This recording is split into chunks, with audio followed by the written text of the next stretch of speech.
De hele bovenkant van de toneeltoren, voor twee zijzijdes en de achterzijde, daar komen lichtbakken.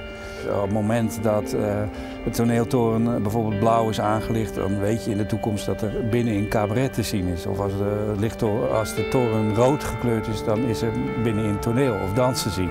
Ik wil er eigenlijk even niet zien, ken dat? Nou, dat kan, want ik heb een sleutel en als we een bouwhelm opzetten, dan mogen we daar eventjes in.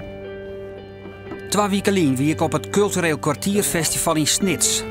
24 bandjes uit de omkringen van de stad lieten de medicien wat ze konden, wilst de jongens professionele bands het feest compleet maken.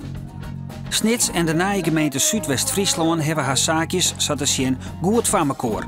Roenom is het crisis, maar hier opent in oktober dit naaie theater. En over een paar weken een naai poppodium en Centrum van de Kunsten even verderop. Hoe doen ze dat? Aast meer roer, eerst wat er oors nog in deze kaarroute zit. Francesca Grilli is een Italiaanse kunstenares. Ze wennen en werken skoft in kunsthuis Siep in Beestersweg en nodigen als aaskier de inwoners van het dorp uit voor een spannend etentje. Het Nederlands Studentenorkest bestaat het hier 60 jaar en vieren dat met een concertriege door het hele land. Jong spelen ze in de harmonie van Ljouwert. Wij gongen naar een repetitie. En Hessel van der Wal begon zijn carrière bij de Rono, de voorrenner van Omroep Friesland. Hij was cabaretier, liedschreeuwer en jonger. Op 3 februari is hij verstonden. We zeggen even waarom. In kunsthuis Siep in Beestersweg werkt het wel gauwens een boeteloze kunstenaar. De afgelopen weekend weer dat de Italiaanse kunstenares Francesca Grilli. Grilli die docht op haar manier onderzoek naar de ideeën van de alchemisten. En dat zijn natuurfilosofen die onder andere bezochten om goud te maken. Ze nodigden de Beesterswegers uit van een bijzondere meal. En het huisman die het een hapje mooi.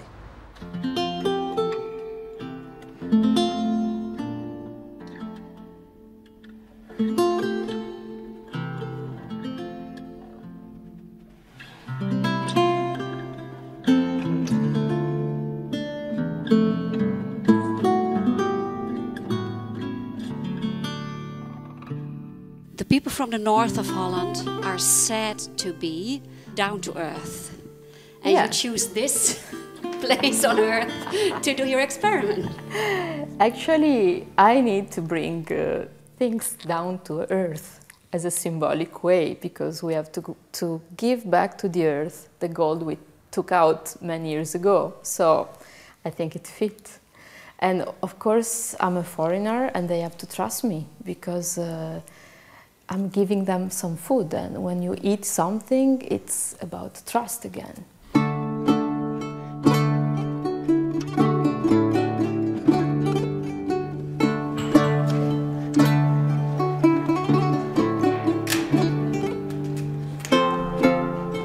Actually, I was invited by SIB to make a project that in a way involved inhabitants of Beestersweg to be part of it. And my last artwork was based on gold, so my interest was invite the inhabitants of Beestersweg to take part of a meal based on gold. So what I'm offering to the participant is some bread covered by gold and some special water I made. And in this water I put some gold in order to change the magnetic field of the water. I designed the shape of the bread, but I asked to the bakery of the village to make it for me. Also because I really wanted to involve the member of the village to help me with the project, to building up the project.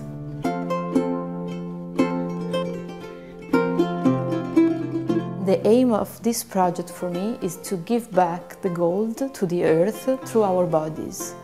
So this project has a strong reference to the alchemist, because the alchemists were trying to transform poor metals into gold, but it was also a metaphorical transformation. For me, this transformation happened in our bodies, so the transformation is the digestion in a way, and it's a metaphor because of course we are living in a really tough times, and also from an economical point of view. So gold represents not only the richness in terms of money, but something else that we have to discover again. So this is my transformation actually, doing this project.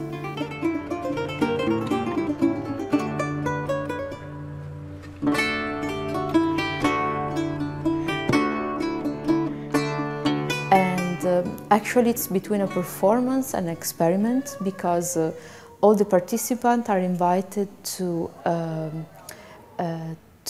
be part of the project in a way that they have to leave their images, their portrait, because I'm inviting also an aura photographer that is taking the magnetic field portrait of everybody. So people has to enter the space, leave the first Polaroid picture, eat the gold meal, and then another picture will be taken.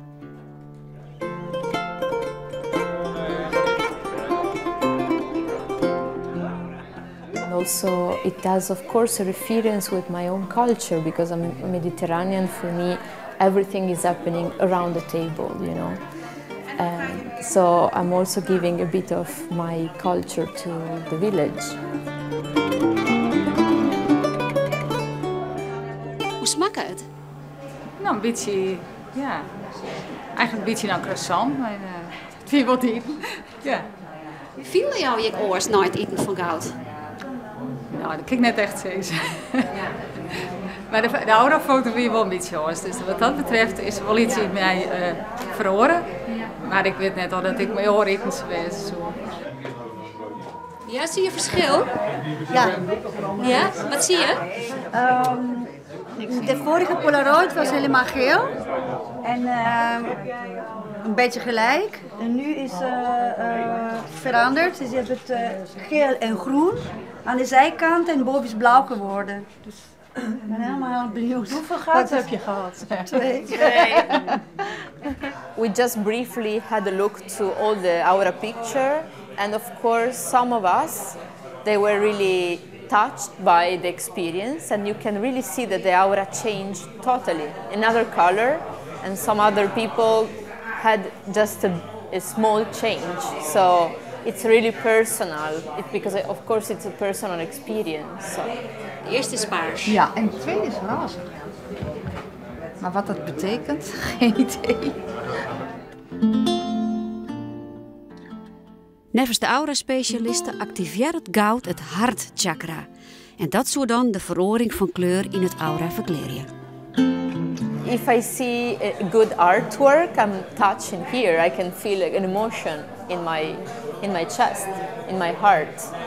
So I think art works, and art has to move something in your heart more than in your brain, in this contemporary period especially.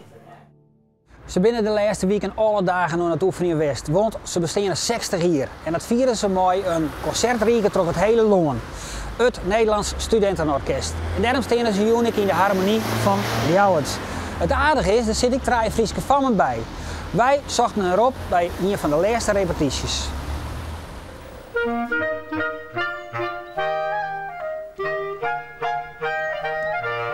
In dit conferentiecentrum bij het Brabantse Zomeren sluiten de meer dan 100 studenten uit alle delen van Nederland haar 10 dagen op. Daarna komt de tournee langs de grote steden als Ljouwert en zelfs Rome. De secties van het grote orkest in Worting oefenen apart en jongens spelen ze. Een hele maand onderbreken ze haar studie, dus eten zeren en sliepen zeren.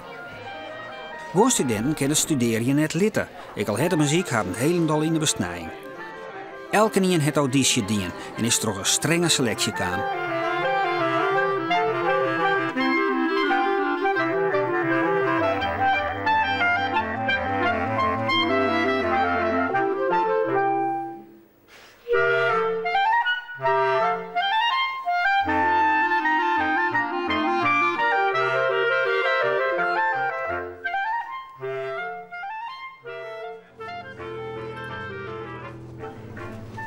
Eén, 2, 3.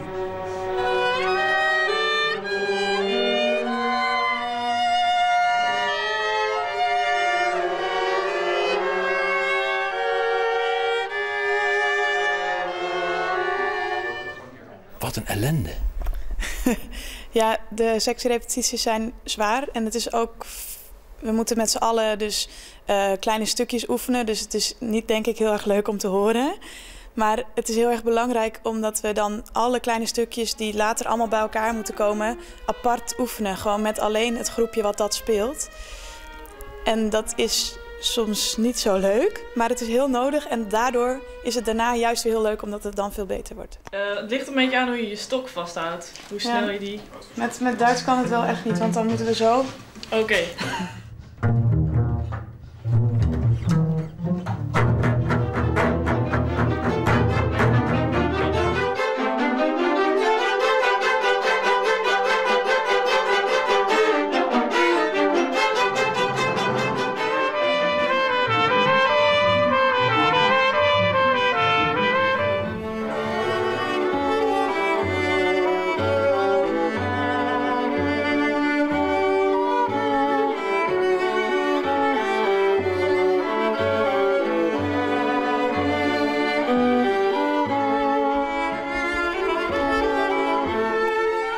Als in militaire diensten in het ziekenhuis is het eten elke dag een belangrijk breekpunt. Muziekmaatje maakt het hongerig. Fjouwerkoks zorg je ervoor dat de studenten onder haar trekken komen.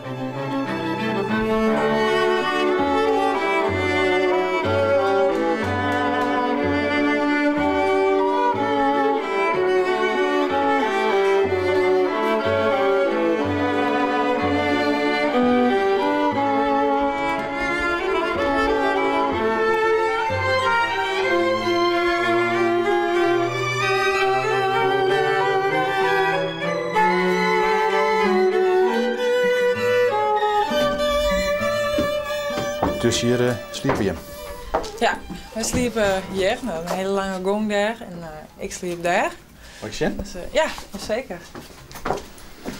Dus man is hier al, ja, dus ik had het heel gezellig. Toch hier met de regenhoer? Nee, absoluut niet. Zolang het maar gezellig is maar op een keer, daar gaat het om. Het is ontzettend leuk om een maand lang je studie en al je andere dingen aan de kant te zetten. Om echt een maand lang alleen met muziek bezig te zijn met een enorme groep leeftijdsgenoten. En het is een ontzettend mooie kans om gewoon op heel professioneel niveau bezig te zijn met muziek voor een amateur. Dit jaar besteedt het gelegenheidsorkest 60 jaar, het 12e lustrum dus. In oorlwieken werk je ze naar het maximaal helbare. En over een paar dagen het grote podium op. Krijg ze als Verlien hier.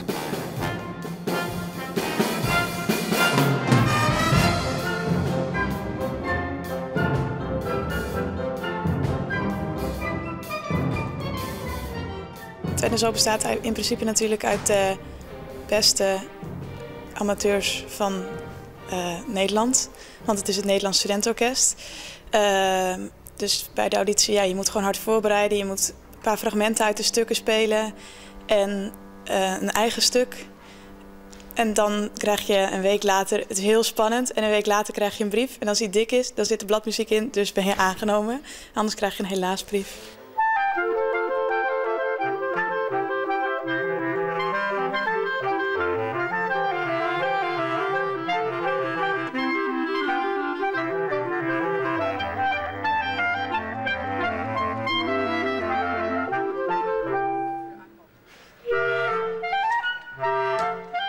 De maas en de middies had elke een oefening kennen in zijn eigen sectie. En na het eten moeten de studenten in de grote zaal onder de dirigent zien laten dat er vorderingsmaken binnen. 10 dagen achter elkaar hetzelfde schema. Oerenduis. Dat moet toch resultaat opleveren. Nou, ik heb vorig jaar meegedaan, dus ik heb het al meegemaakt. Je hebt allemaal mensen, en niet heel veel mensen kennen elkaar nog niet. Maar je komt hier samen spelen. En je gaat 9 uur per dag repeteren, dus je gaat heel veel samen muziek maken. En dan worden alle partijtjes die je thuis hebt gestudeerd worden één geheel. En na afloop gaan we altijd nog even wat drinken om te ontspannen. En dan leer je iedereen kennen. En aan het einde ga je naar huis en dan mis je iedereen ontzettend.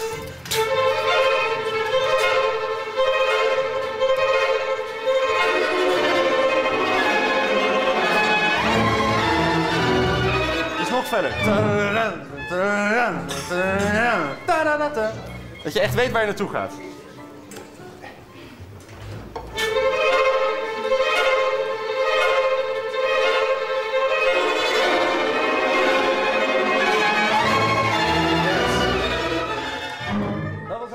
muziek maken is heel belangrijk. Omdat het leuk is. En omdat je met een groep speelt. Je leert dingen kennen, een muziekinstrument leren kennen. Als ik mijn contrabas heb, dan word ik altijd gewoon heel blij van de lage klanken die eruit komen. En als je erop speelt, dan zit hij tegen je buik aan en dan voel je de trillingen. En het is gewoon heel erg mooi om muziek te maken.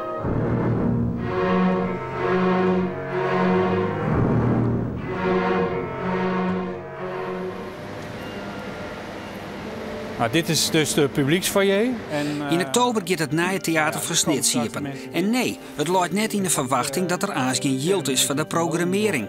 De gemeente Zuidwest-Friesland maakt het wat dat onbelangrijk oren keuzes als de gemeente Ljouwert, die het haar cultureel centrum Parnas dicht docht. Dat is een tamelijk opzienbarende keuze van de gemeente Leeuwarden geweest om heel radicaal op één instelling te korten.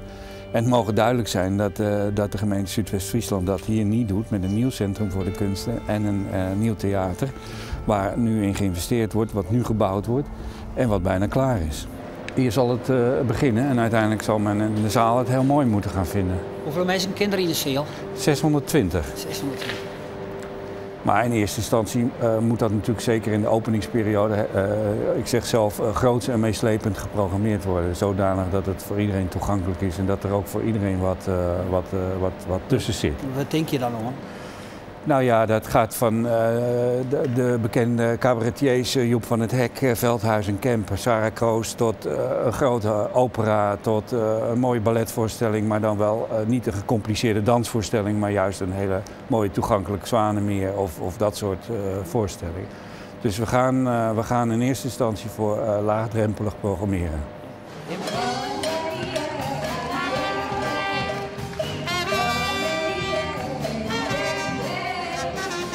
We doen dit nu voor de derde keer.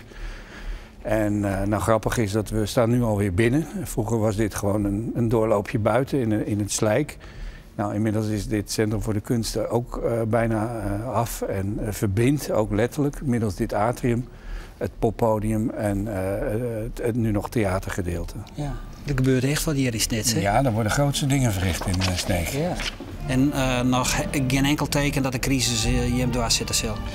Nou, de crisis, daar hebben we allemaal mee te maken, maar daar moeten we maar het beste van proberen te maken met z'n allen. En ik denk, dan heb je een pre dat als je met nieuwe dingen begint, dat het in ieder geval de uitstraling en het elan heeft van nieuwe dingen.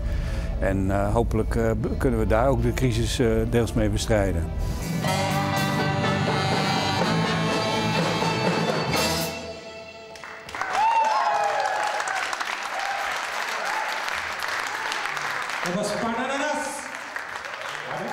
Op 3 februari is Hessel van der Wal verstaan. Hij was cabaretier, liedschreeuwer en liedzanger. Hij begon zijn carrière bij de Rono, de voorrenner van Omroep Friesland. En maak ik jarenlang programma's voor de Omroep. De klokken van de toer. Even zeggen, wat is dit? Klinken dwarp veroor.